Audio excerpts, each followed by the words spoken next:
Hello everyone. I'm very glad to start talking to you about the world we are currently living in. It's a very special world.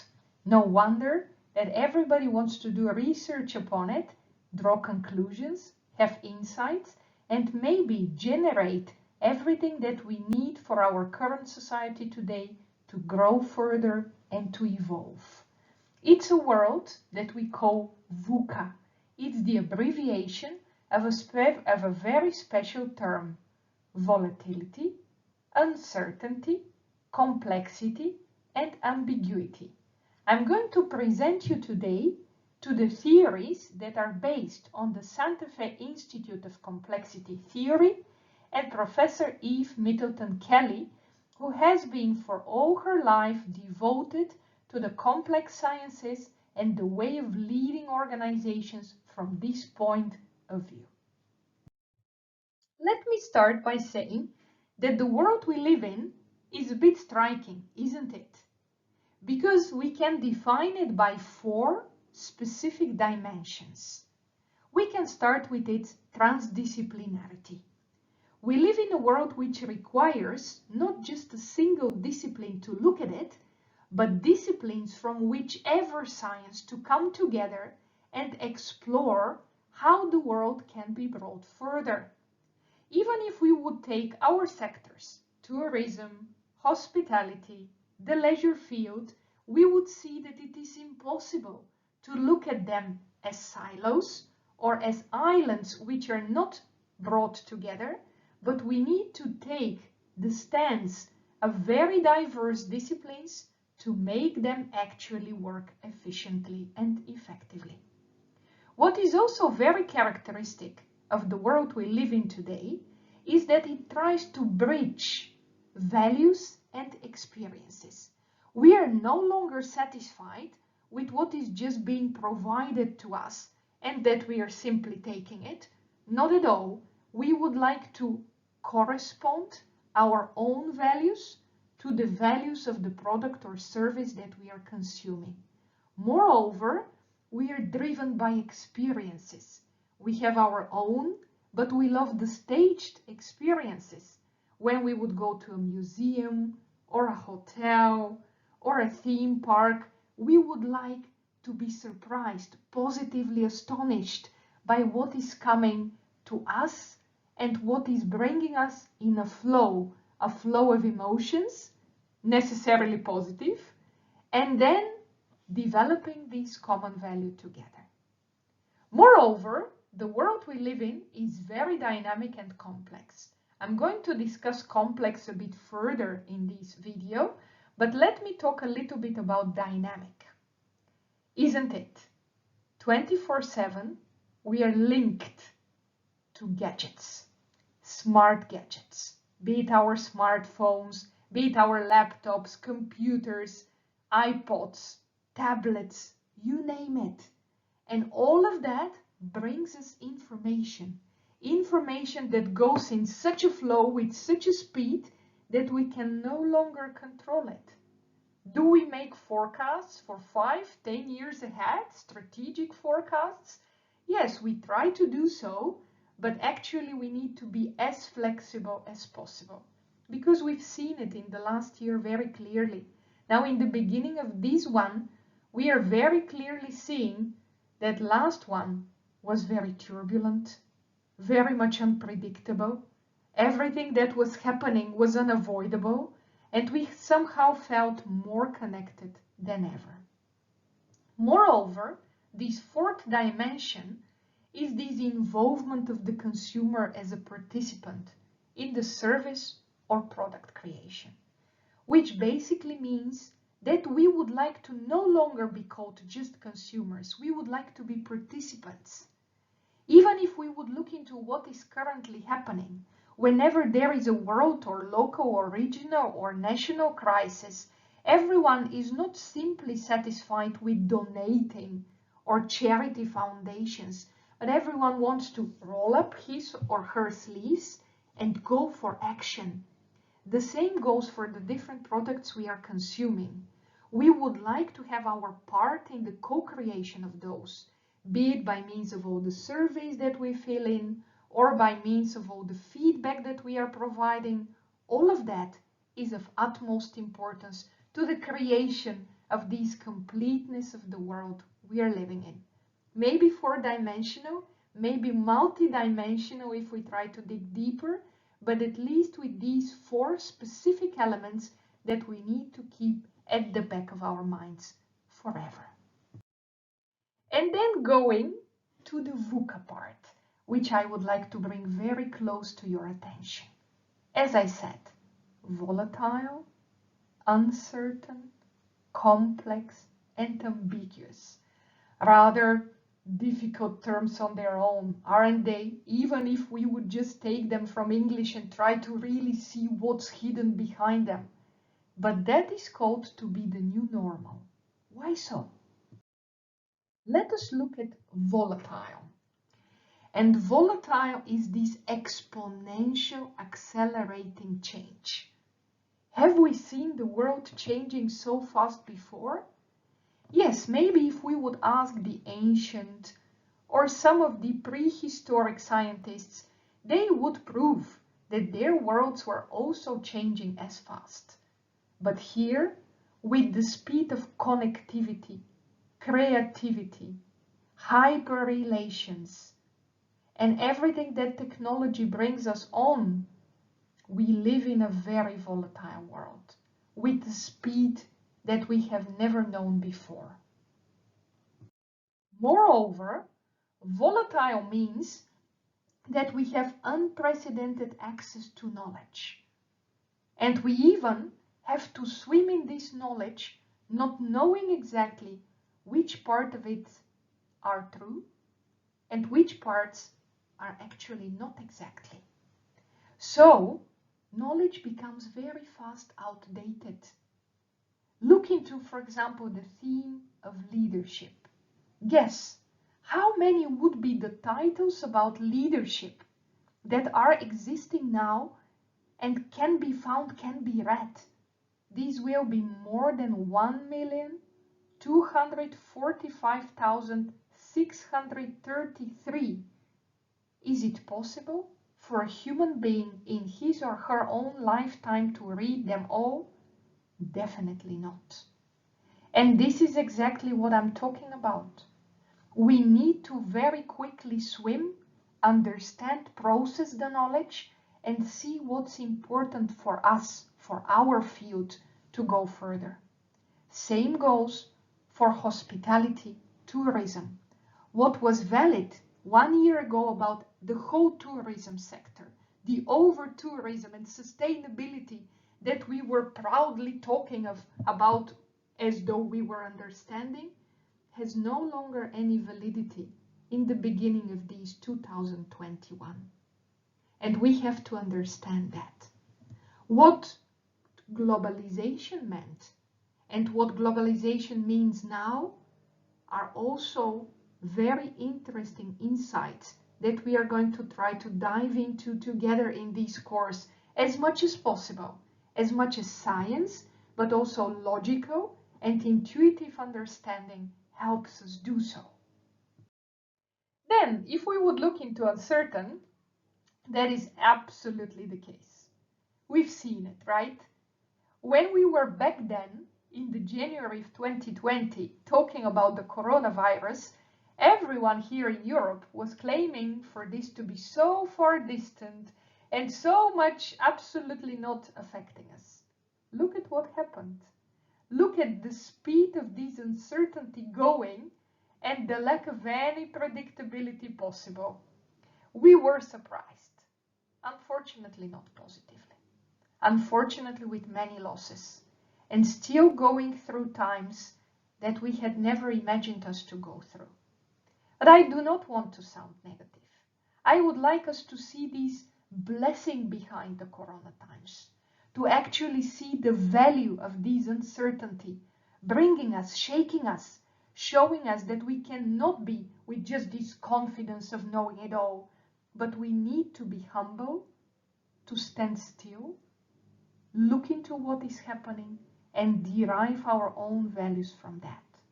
Not just from the hedonistic perspective, but more from the humanistic, of making this world survive. Complex, as promised, I said I would say a few more words when it comes about complexity. And yes, I do admit guilty because I cannot be just objective when it comes to complexity. I'm a true believer of something that science has been claiming for quite some time already. Everything is connected to everything else. Everyone is affecting everyone else. And especially now we see it again, if I may use the example of the pandemics, that only togetherness is helping us progress into what is currently attacking us. And maybe we are attacking ourselves by means of rediscovering, reorganizing the world as it has to be. But this is also something very important for hospitality, environment, tourism, leisure as a whole.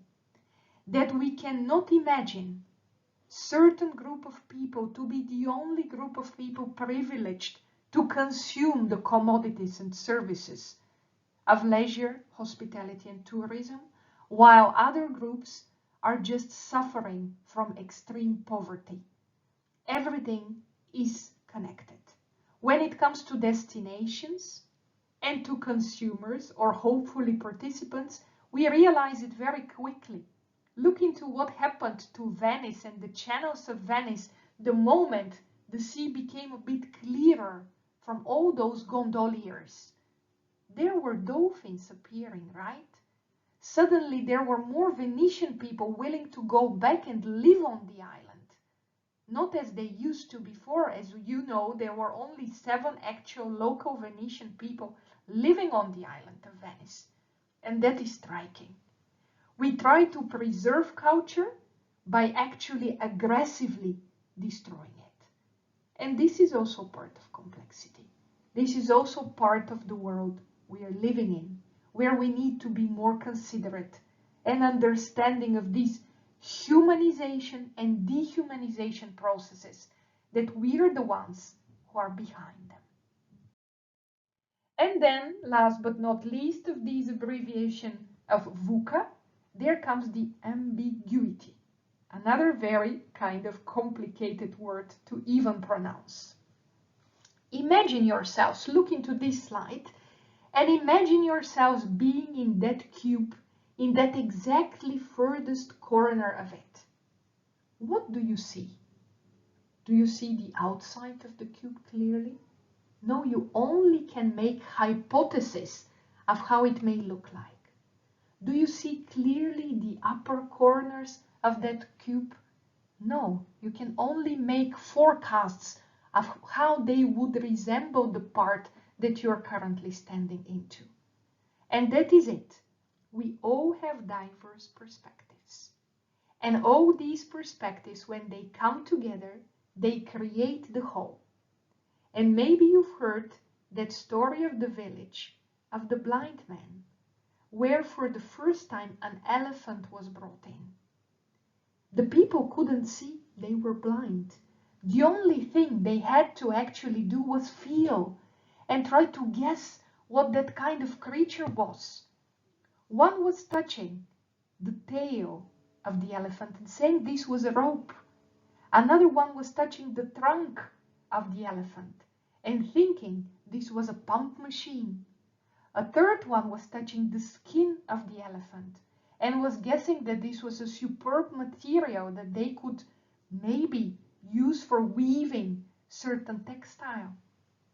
And only by bringing these perspectives together and using all their senses, and also possibly of outside people who weren't blind, they were able to arrive at the conclusion that this was actually an elephant. And sometimes for all of us, I would say on a daily basis, we just take a single perspective, believing it gives us the bigger picture. But actually in this world, that is not the case. We need to look into every possible angle of the cube, and we need to also contextualize it. That is very important.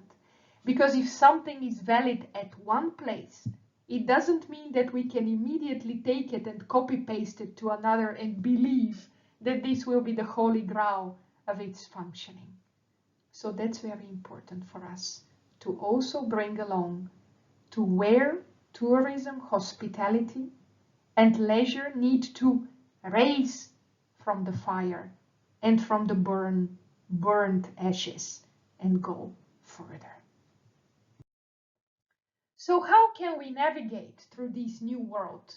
What needs to be our own new VUCA, not the one that brings in so much complication, even in the way we are pronouncing the different abbreviation words, but something a bit clearer. What if we would translate volatility into vision? So yes, there will be an abundance of knowledge. There will be an exponential speed of change. But at the same time, if we clearly know where we would like to bring this world in the sense of a specific sector, industry, or a company, an enterprise, an organization, there is our field to aim at. If you would do further on research, you are not going to do research on the entire hospitality sector because this will take you several lifetimes, which unfortunately at this point of time we do not have. But if you have a vision of which exactly specific niche you would like to dive into, there is your success. Then if we would translate uncertainty into understanding, what does that mean? Understanding by means of digging deeper into the specific aspects of what could not be forecasted, but at least patterns of how it evolves can be brought together. What if complexity can be transformed into clarity?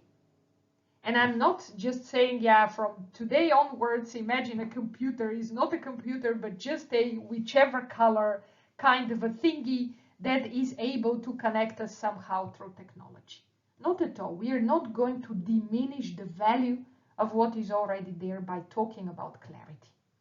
But what is also important to say, whenever we talk, and this is also important for you as future managers, as future masters, it's good to be sophisticated, knowledgeable, to understand terminology very well.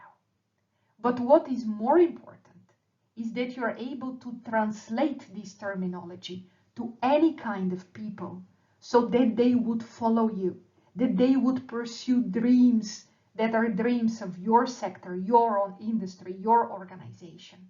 And there you need to talk in clear language. So clarity is part of complexity, because behind each and every complex thing, there are 2 or 3 simple rules. So clarity is needed. And then last but not least, when we talk about ambiguity, how about translating it, reversing it to agility? Yes, we can never have all the perspectives. We are usually provided with a specific set of data, research findings, perspectives that we can draw conclusions based upon. And this is our agility. This is our experimentation field. Yes, we certainly will fail sometimes, but by failure we'll be learning by doing. And then we will grow more agile, more prepared for the contexts that we are working in. So yes, vision, understanding, clarity, and agility are actually the new normal of the VUCA world, which at first looks a bit scary.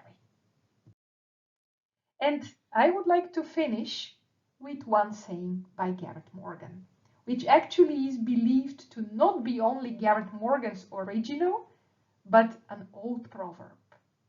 Farmers do not grow crops. They create the conditions for crops to grow. Let's take this perspective. Let's leave certainty behind. Let's look at confidence as humbleness. And let us together discover and rediscover what they could mean for hospitality, tourism, and leisure.